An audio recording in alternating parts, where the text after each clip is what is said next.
मेघा की डोली दरवाजे पर खड़ी थी। उसकी सास शोभा आरती का थाल लेकर दरवाजे पर पहुंची तो बेटे निखिल ने आरती करने से मना कर दिया।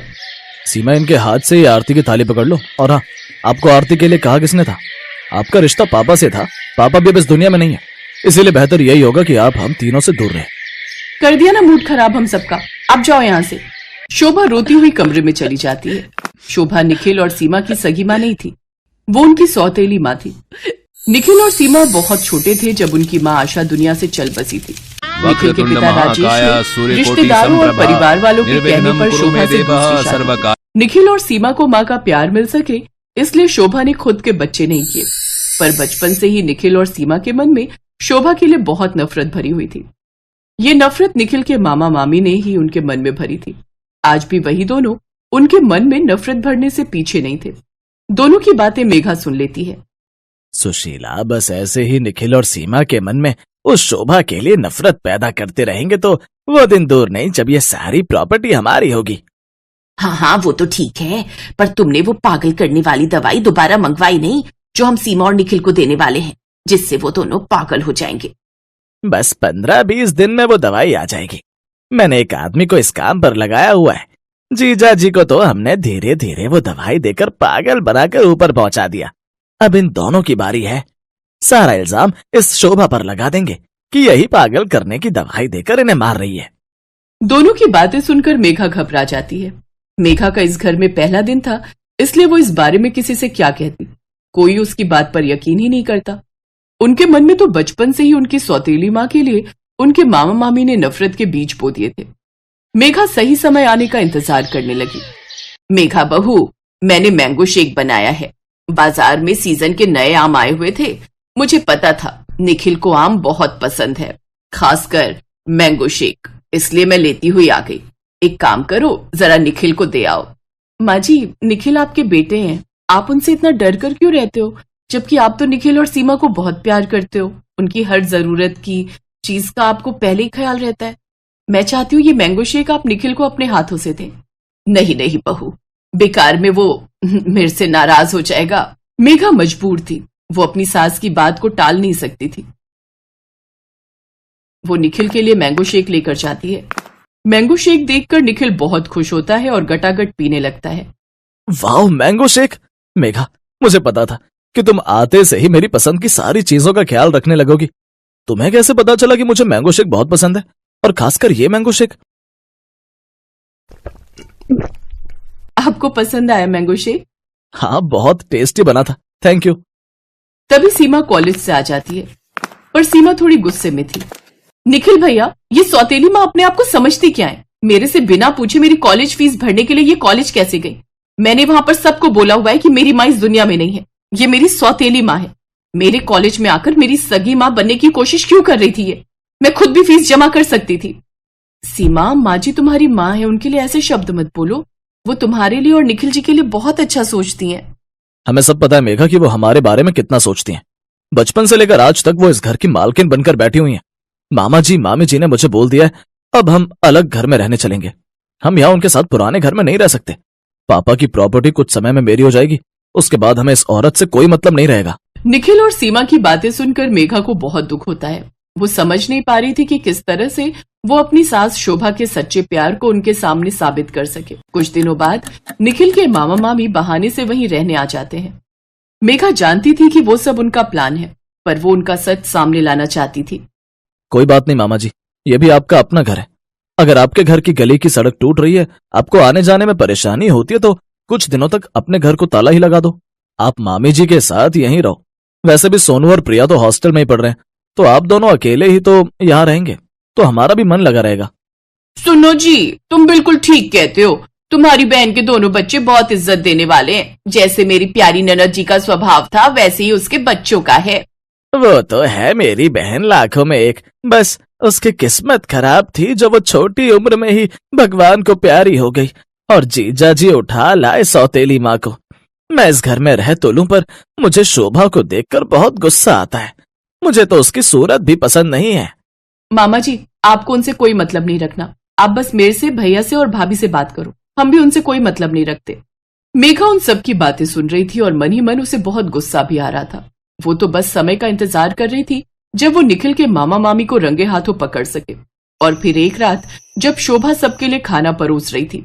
बस मुझे और कुछ नहीं लेना, वैसे भी आपके हाथ का खाकर अब हम बोर हो चुके हैं। मेघा, तुम उनके हाथ से खाना क्यों बनवाती हो?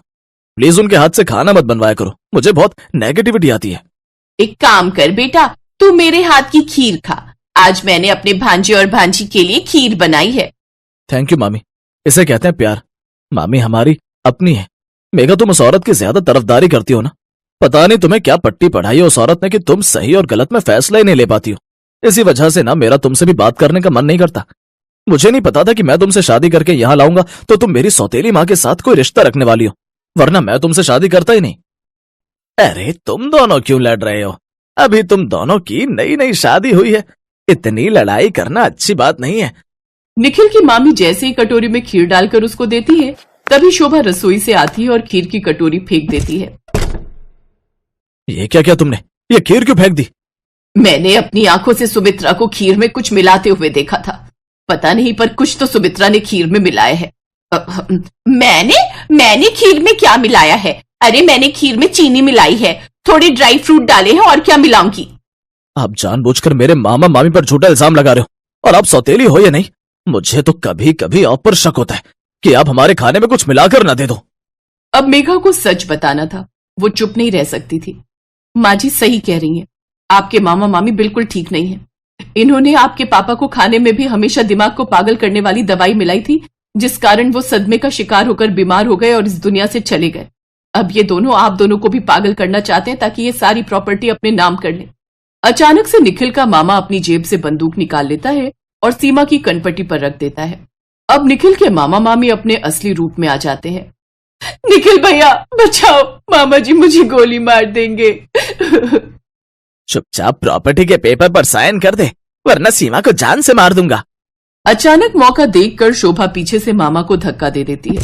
सीमा तो बच जाती है, पर गुस्से में निखिल का मामा शोभा को गोली मारता है। मेघा अब तक पुलिस को फोन कर चुकी थी। पुलिस आती है और निखिल के मामा मामी को पकड़कर ले जाती है। उन्हें तो अपने किए की सजा कानून देता है, पर निखिल और सीमा ने बचपन से जो शोभा के सच्चे प्यार को ना पहचानने की गलती की थी, उसके लिए उन्हें बहुत दुख होता है। हमें माफ कर दो माँ, हम आपके सच्चे प्यार को नहीं पहचान पाए। माँ, अगर आज आप न होते तो मेरी जान ही चली जाती। हमें माफ कर दो माँ। शोभा की आंखों में खुशी के आंसू थे। बच्चों के जिस प्यार को वो हमेशा से तरसती रही, आज उसे मिल गया था।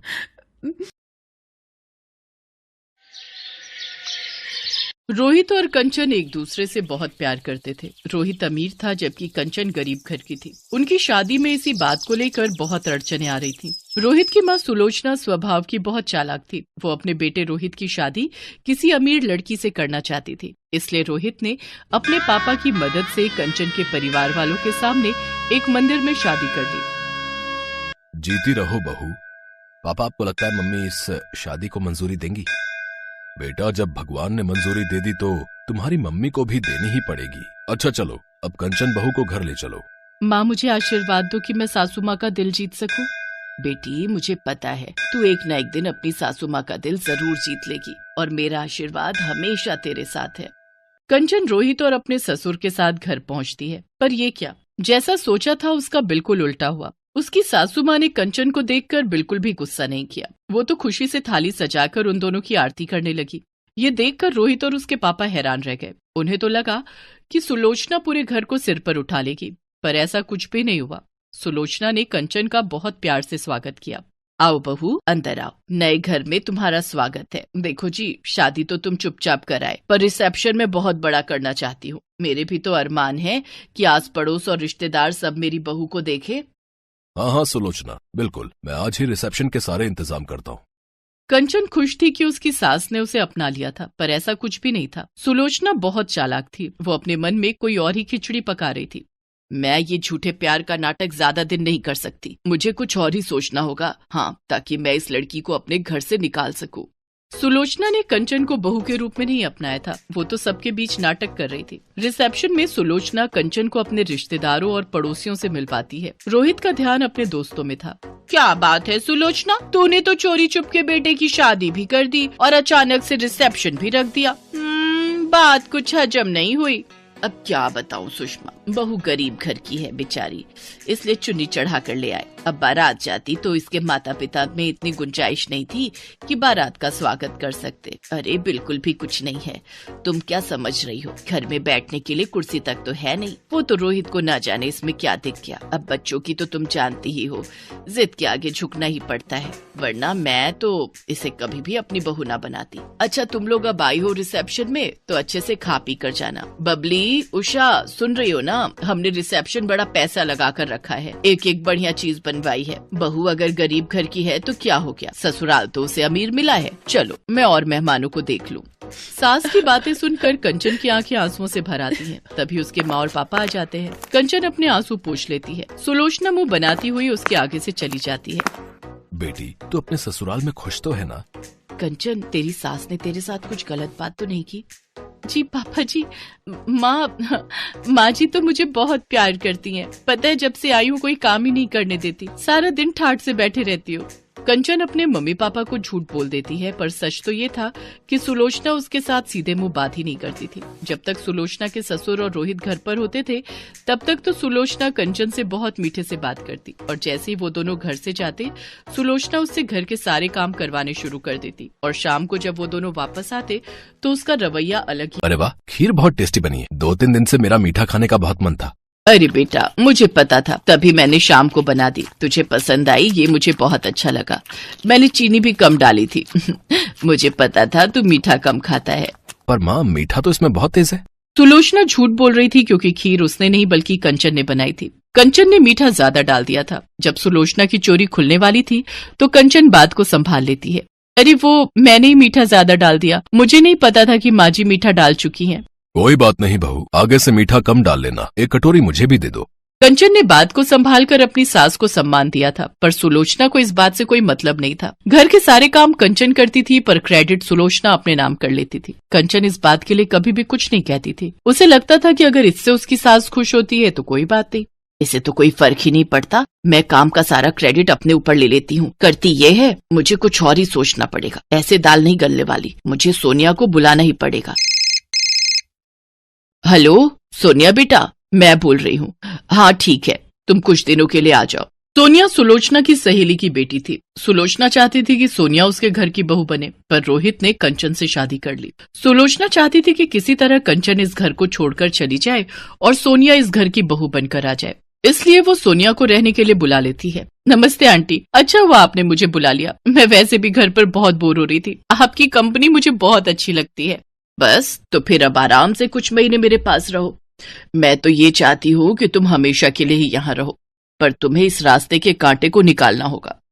जब तक ये कंचन यहाँ पर है तुम इस घर की बहू नहीं बन सकती। आप चिंता मत करो आंटी, अब मैं आ गई हूँ ना, मैं इस कंचन को घर से निकाल कर ही दम लूंगी। बस तो फिर बन गई बात। तुम आज रोहित के लिए साउथ इंडियन खाना बनाओ, उसे साउथ इंडियन खाना बहुत पसंद है। दिल का रास्ता पेट से होकर गुजरता है। रोहित तुम्हारे हाथ का बढ़िया खाना खाएगा तो अपने आप तुम पर लट्टू हो जाएगा। पर आंटी, मुझे तो खाना बनाना आता ही नहीं है, मैं कैसे बनाऊंगी? अरे तो कोई बात नहीं, खाना कंचन बना लेगी। जब रोहित और उसके पापा आए तो मैं बोल दूंगी तुमने बनाया है, बस हो गया काम। सोनिया रसोई में जाती है और कंचन को मीठी मीठी बातों में फंसाकर साउथ इंडियन खाना बनाने के लिए कहती है। कंचन, आज मेरा साउथ इंडियन खाने का बहुत मन है, प्लीज तुम डोसा, सांभर और इडली वगैरह बना दोगी, बहुत मन कर रहा है। ठीक है, तुम बैठो, मैं तैयार कर देती हूँ। कंचन बहुत ही स्वादिष्ट साउथ इंडियन खाना तैयार करती है। रोहित और उसके पापा के आने का समय हो रहा था। तभी कमरे में से सुलोचना की चीखने की आवाज आती है। कंचन दौड़ती हुई कमरे में जाती है। बाथरूम में फर्श पर साबुन गिरा हुआ था, उस पर पैर फिसल गया, मेरी कमर। माँ जी, मैं डॉक्टर को फोन करके बुलाती हूँ, चलिए आप आराम से बिस्तर पर लेट जाइए। कुछ देर बाद डॉक्टर के आने पर पता चलता है कि सुलोचना की कमर का मांस फट गया है, जिस कारण उसे कुछ दिन बेड रेस्ट करना होगा। कंचन रसोई में सुलोचना के लिए कुछ हल्का बनाने चली जाती है। सब लोग कमरे से बाहर आ जाते हैं। सोनिया, यही मौका है, तुम मेरी सेवा करके सबका दिल जीत सकती हो, फिर आराम से तुम इस घर की बहू बन जाओगी। नो आंटी, मैं आपके वॉशरूम और टॉयलेट साफ नहीं कर सकती। अभी अभी डॉक्टर ने कहा कि आपको बेड पर ही वॉशरूम और टॉयलेट करना है, ये सब मुझसे नहीं होगा। मुझे इन सब कामों से बहुत चिढ़ होती है। जब आप ठीक हो जाओगे तभी मैं आऊंगी, अभी तो मैं जा रही हूँ। मैंने मॉम को फोन कर दिया था, वो गाड़ी भेज रही है। जब आप ठीक हो जाओगे तो मुझे फोन कर देना, मैं आ जाऊंगी। सोनिया की बात सुनकर सुलोचना की आंख खुल जाती है। वो जिसे अपना समझ रही थी वो वास्तव में अपनी नहीं थी। थोड़ी देर बाद कंचन कमरे में आती है, सुलोचना को अपने हाथों से खाना खिलाती है और उसके बाद दवाई देकर वॉशरूम करवाती है। कंचन सुलोचना की बहुत सेवा कर रही थी। अपनी बहू के इतने अच्छे व्यवहार को देखकर सुलोचना की आंखों में आंसू आ जाते हैं। उसने कंचन के साथ कितना बुरा किया था। सोनिया जाने लगती है। अच्छा आंटी जी, मैं चलती हूँ, आप मुझे फोन कर देना जब भी बुलाना होगा, मैं आ जाऊंगी। नहीं बेटा, अब तुम्हें परेशान होने की और बेवजह यहाँ आने की कोई जरूरत नहीं है। मेरी बहू है मेरी सेवा करने के लिए और मेरा ख्याल रखने के लिए। तुम अपने घर में खुश रहो और हाँ, जब शादी करो तो कार्ड भेज देना। मैं अपनी बहू कंचन के साथ जरूर आऊंगी। अपनी सास के मुंह से ऐसा सुनकर कंचन खुशी के आंसू रो पड़ती है और अपनी सास के गले लग जाती है। सोनिया मुंह बनाती हुई वहाँ से चली जाती है। कुछ दिनों बाद सुलोचना की तबीयत ठीक हो जाती है। अब उसका व्यवहार कंचन के साथ बहुत अच्छा हो गया था। ये देखकर रोहित और उसके पापा भी बहुत खुश थे।